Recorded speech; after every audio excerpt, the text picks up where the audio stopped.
مکتوب به محبوب هایم. پس از حمد الله که کلید گنجینه های هدایت نزدش است و صلوات و درود بی پایان بر معلم بشریت و محبوب دلها محمد صلی الله علیه و سلم و به اهل بیتش که لایق دوستداری هستند و اصحابش که راهشان راه سعادت است. زمان به دنیا آمدم زبان گویا، گوش شنوا، چشم بینا داشتم. الحمدلله. پس از حیات پر از ذلت و گمراهی الله منان هدایتم را برایم ارزانی داشت.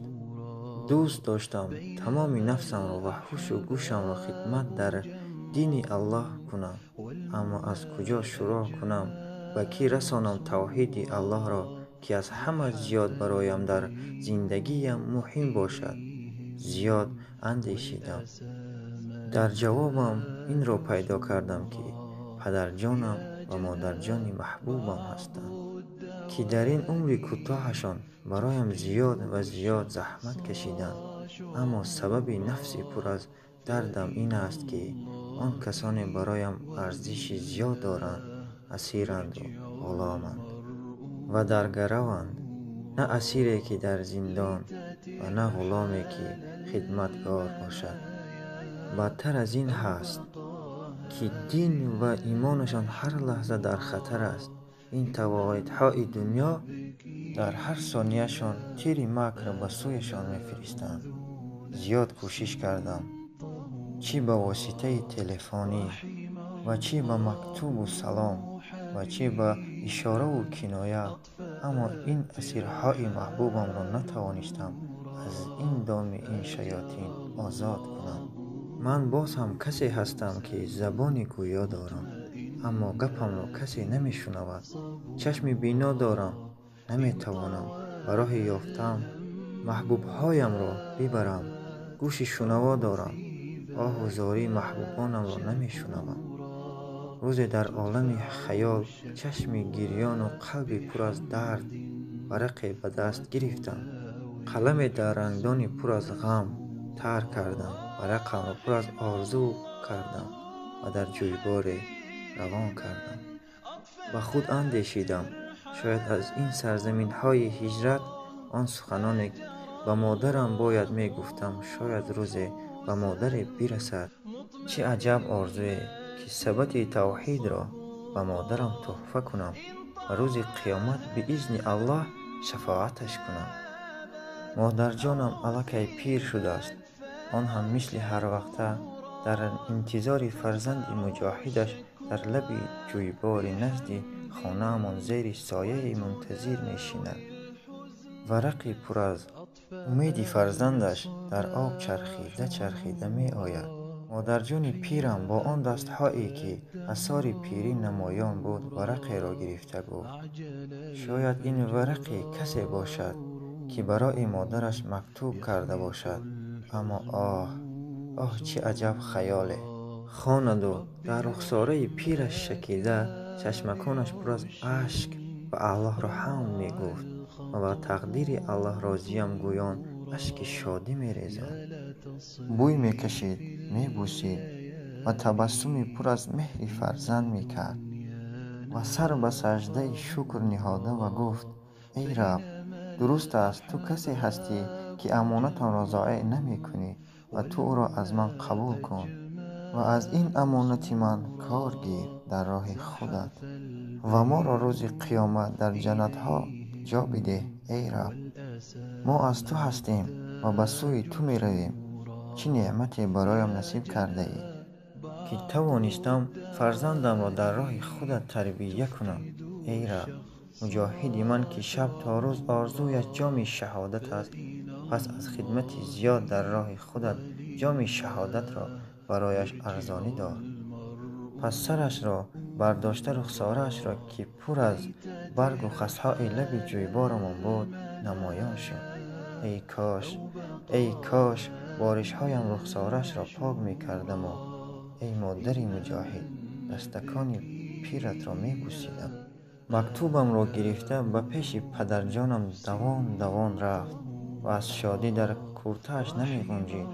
گفت ای پدری مجاهد مژده باد. ای پدری مجاهد مژده باد. امروز ما از اسیری و غلامی آزاد شدیم. الحمدلله. پدر جانم سر به سجده شکر رفت و میگریست. از آن سالهایی که در غفلت بود، از آن سالهایی که الله را به وحدانیتش نمی شناخت، از آن سالهایی که فقط زندگی را مشقت و رنج دیده بود، تکرارا الله را حمد می گفت. یک جای نعمت شکر توحید را می کردند.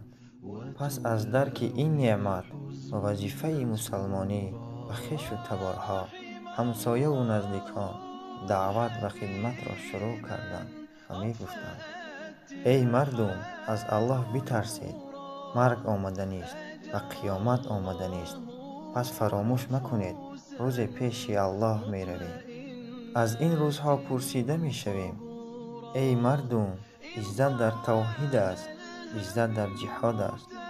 بس است بندگی طواغیت.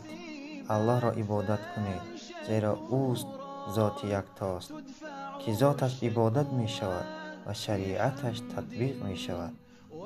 پس بیاندیشید گویان هر روز خود را سپری می کردند. تنها آرزویشان این بود که الله منان تا آخران نفسشان با این نعمت توحید مرگ با عزت نصیب کند و با فرزند مجاهدشان در جنت ها باشد. آه چه خیاله، چه زیبا آرزوی!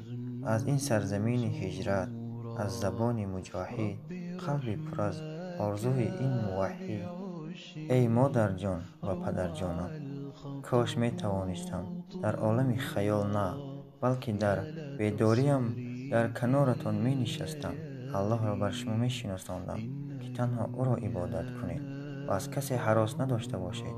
زیرا من این نعمت توحید را فهمیدم که اگر شما درک می کردید و الله سلاحم را در دستم داده، کفنم را پوشانده و سوی میدان روانم می کردید. ای کاش می دانستید. زمانی که از خانه بر آمدم، آخرین لحظه به اتاقم در آمدم، 2 رکعت نماز خواندم و سیر سفرم را به ربم گفتم. پس از اتاقم خارج شدم، پدرم را در آغوش گرفتم. هیچگاه آغوش گرمش را فراموش نمی کنم و دستان مادرم را بوسیدم و اشک‌های پر از آرزویش را پاک کردم و مادر جانم را بوسیدم. هیچگاه بویی پر از مهرش از دماغم دور نمی شود. پدر جانم و مادر جانم نمی دانستند از سیر قلب پسرشان و دعاگویان الکی در منتظر بازگشتم بودند. اما من در جستجوی حق برآمدم و الله را هم مرا به آن راهی که منتظر و آرزویش را داشتم رسیدم و پیدا کردم. الله را هم. چه بزرگ نعمت بهتر از گنجهای دنیا! در آخر به پدر و مادر جانم می گویم: من راه خود را انتخاب کردم. این راهی است که صاحبش به مسافرش را یا به نصرت و عزت می رساند و یا به شهادت که هر دو پیروزی است. خوشبختی فرزندتان ای پدر جان و مادر جان این است که در حقش دعا کنید تا الله ثابت قدم نگاهش بدارد و شهادت را برایش ارزانی بدارد تا روز قیامت به اذن الله پرچم شفاعت را برایش ارزانی دارد تا شما را شفاعت کند. اگر الله نصیب کرد بار دیگر شما را از پیش ببینم، دعاگو باشید که سلاحم در کتفم با لباس مجاهدی و پرچم توحید در دست داشته باشم و دستهایتان را ببوسم و اشکهای پر از شادیتان را بارشهایم پاک کنم و یک جا سر به سجده شکر برای الله کنید انشاءالله. و اگر الله منان جام شهادت را برایم نصیب کرد، روز قیامت در جستجوی شما می شوم. به اذن الله شفاعتتان می کنم و واخوریمان در جنت الاعلی است انشاءالله. ای پدر جانم و مادر جان محبوبم. در لب جویبار مادر پیرم منتظر من می شیند، منتظر بازگشت جگرگوشه خود می شیند. از دوری من قامتش خم گشت و مویش سفید، با امید دیدن روی شهید فرزندش می شیند. من که رفتم نزد الله بسپردمت ای مادرم. از رفتن من بر زیر عرش الله غمگین مشو ای مادرم. همراه پدرجانم نشسته اید و منتظرید مرا، من نیز در جنت الله منتظر شمایم ای مادرم.